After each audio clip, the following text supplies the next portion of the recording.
نظم کا مرکزی خیال بیان کریں، ہر شعر کی نثری ترتیب کریں اور اس کا آسان فہم مطلب بیان کریں۔ بہتر تفہیم کے لیے درج ذیل اہم نکات نوٹ کریں۔ اب ان نکات پر بات کرنے سے پہلے میں مرکزی خیال پر بات کر لوں۔ وہ یہ ہے کہ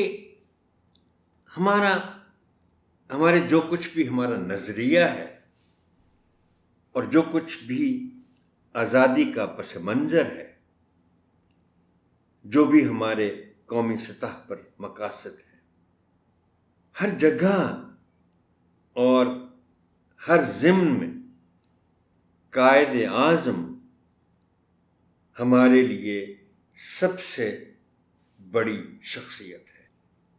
ہر لحاظ سے یہ مرکزی خیال ہے اس نظم کا کہ قائد اعظم رحمۃ اللہ علیہ کی شخصیت پوری قوم کے لیے ہر لحاظ سے اہم ترین ہے۔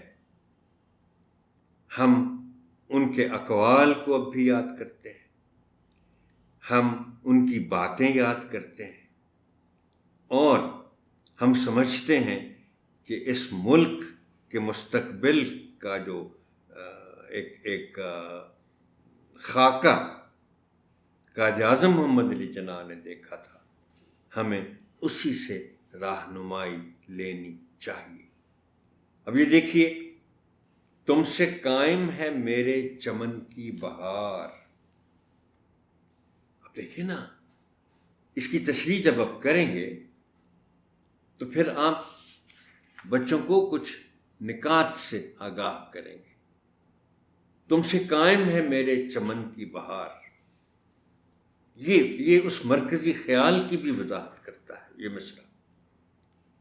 اور میں اس مصرے کو، وہ کہتے ہیں نا بعض اوقات کہ یہ مصرع یا شعر حاصل غزل ہے، اسی طرح آپ بچوں کو بتائیں کہ یہ مصرع جو ہے یہ حاصل نظم ہے۔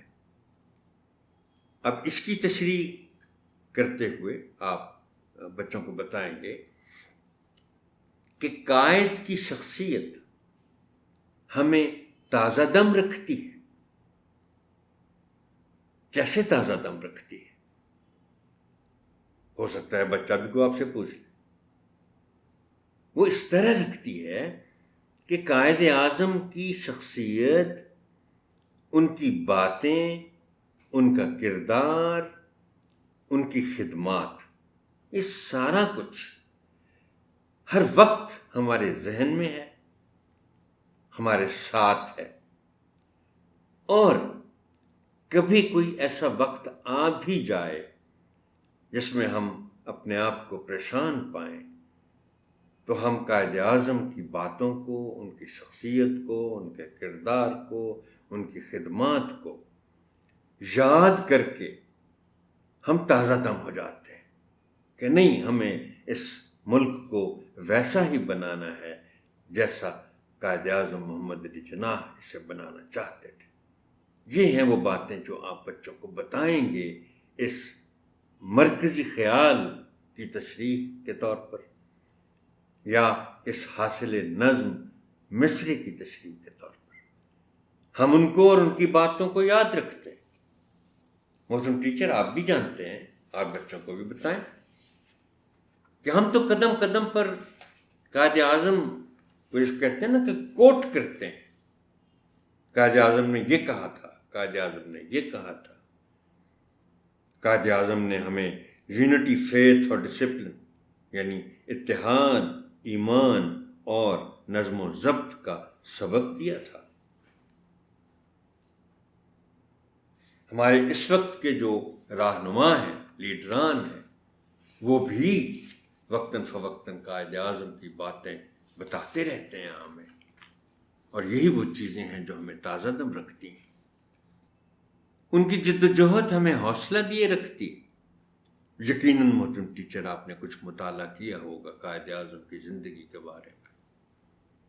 بچوں کو بھی آپ یہ رغبت دلائیں ان میں یہ تحریک پیدا کریں کہ وہ قائد اعظم کی زندگی کے بارے میں مطالعہ کریں. اور محترم ٹیچر، میں چونکہ ساری عمر ایک پاکستان کی تاریخ کا ایک طالب علم رہا ہوں، میں آپ کو بتا سکتا ہوں کہ قائد اعظم نے جس طرح کی جد و جہد کی پاکستان کو آزاد کرانے کے لیے، اور اکیلے بالکل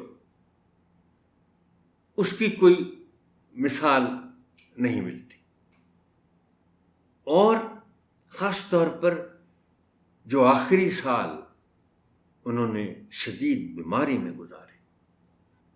آپ بچوں کو بتائیں کہ قائد اعظم محمد علی جناح جب فوت ہوئے 11 ستمبر 1948 کو، تو اس کے بعد جو ہندوستان کا حکمران تھا لارڈ ماؤنٹ بیٹن، جس نے ہندوستان پاکستان کو الگ الگ کرنے کا فیصلہ کیا تھا، اس کو جب پتہ چلا کہ قائد اعظم اپنے آخری دنوں میں کتنے بیمار تھے، تو اس نے کہا مجھے اگر معلوم ہوتا ان کی بیماری کے بارے میں تو میں پاکستان کے قیام کو اور وقت انتظار کر لیتا اور پاکستان نہ بنتا.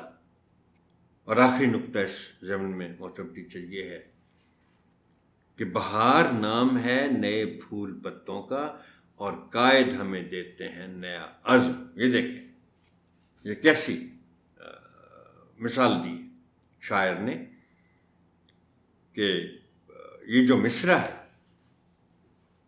جس پہ ہم بات کر رہے ہیں کہ بہار چونکہ نئے پھول پتوں کا نام ہے، اور قائد اعظم ہمیں ہمیشہ نیا عزم دیتے ہیں.